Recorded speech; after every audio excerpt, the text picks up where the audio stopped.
Hey everybody, it's Julie. Welcome to Hello Monday.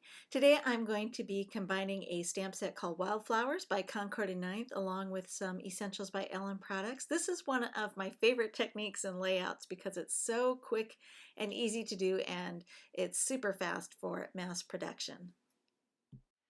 I'm working with the Mini Misty stamp positioner today, and I also have a piece of quilter's template. Now I bought the template at the fabric store and I cut it to size. It's 4¼ by 5½ inch, and I marked off the dead center crosshairs there with a Sharpie marker on the back side.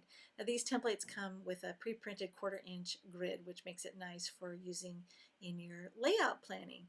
And I'm just going to take these flowers and I'm just kind of randomly grabbing images from the stamp set, and I want them tightly mounted together, but I want to fill in what is for me an imaginary rectangle shape. I've got a 3¼ inch border from the outside edges of the card that I'm trying to maintain, and then once I'm satisfied with where these stamps are all placed in my layout, I can go ahead and close the lid of the Misty and it will transfer all the images to the lid, and I can set that aside.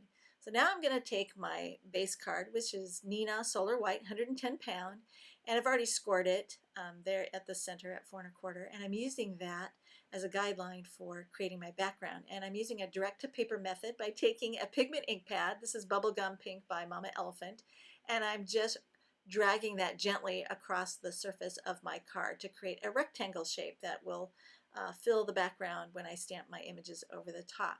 And I eyeballed a 3/4 inch margin from the edges of the card, and this works best with a well-inked ink pad. Mine was kind of dry, and you do want to be careful that you're not being so aggressive that you're going to tear the ink pad away from the plastic casing. Um, so just keep that in mind. It works better with a well-inked ink pad. So I love the fact that it looks like I took a flat paintbrush and swiped paint across that back and forth. So now I folded my card with my Teflon bone folder. I love that Teflon bone folder because it doesn't leave a shine on the paper, and I needed to fold my card in half to fit into the Mini Misty, using the magnets to anchor that in place exactly where it needs to be. And then I'm going to ink up those stamps with some Avery L pigment ink. The formulation of the Avery L ink and Mama Elephant inks is a very fast drying pigment ink, and I like that saturation of color and working together with those inks to create this. Now I did notice that it wasn't as intense a blue as I wanted, so it's no problem, especially if you're using the Misty. This is what makes it so great, is you can come back and re-ink the stamps and close the lid and stamp that directly over the top, and you would never know. I did that 3 times to get the intensity of blue that I wanted on the surface there. So awesome. So now I'm going to take my card. I did let it air dry a little bit, and I also hit it with my heat gun, and then I'm prepping the surface with an anti-static pouch because I want to make sure there is no moisture at all, or any oil from my fingertips on the surface of the card.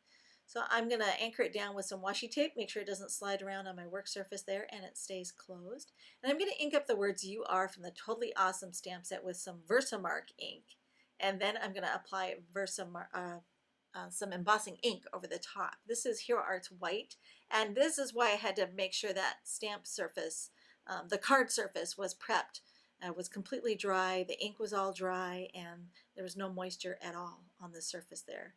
Now I'm going to come in, I've preheated my heat gun for about 30 seconds. I'm just going to come in here and quickly heat emboss those words, and then I'm going to die cut the word "amazing" from some cardstock. I'm actually taking a Swiffer cloth. This is great for buffing off any of that anti-static powder from the surface. Make sure I've got a nice clear surface now. And I die cut the word "amazing" using the positive word die "amazing" from some white cardstock and also some blue cardstock. This is Card Shop. I think it's called Whirly Pop, and it's a nice rich blue that matches the blue that I stamped onto the card. And I'm going to create a drop shadow effect by putting tiny dots of liquid glue using a fine tip applicator on the back of the white die cut shape, and then it's going to get mounted to the top. I grabbed it with my tweezers there. This really helps me see what I'm doing.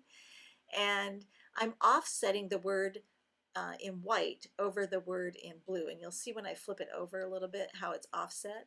And this is going to help create that drop shadow effect. Now I got some wax paper here, and I decided I wanted to really press down firmly, make sure that was really stuck together nicely, and the wax paper will help me avoid getting any glue on my fingers or, smearing anything on the surface of the die cut.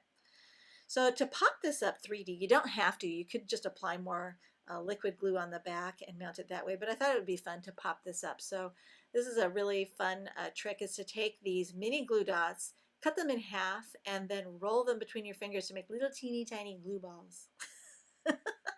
And then I'm using my tweezers to put those in place on the back here, because these are such delicate words. You really need to be mindful of how you're going to mount that if you really want to pop it up.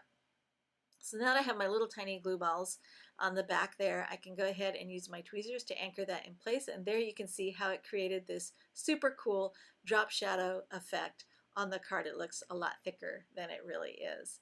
So I thought this card turned out so fun. It was fun to play around with the Concord and Ninth stamp set and mix those with the Essentials by Ellen dies. We've got some still shots and further details at the Classroom blog, and all the supplies are available at ellenhutson.com. Thanks for watching.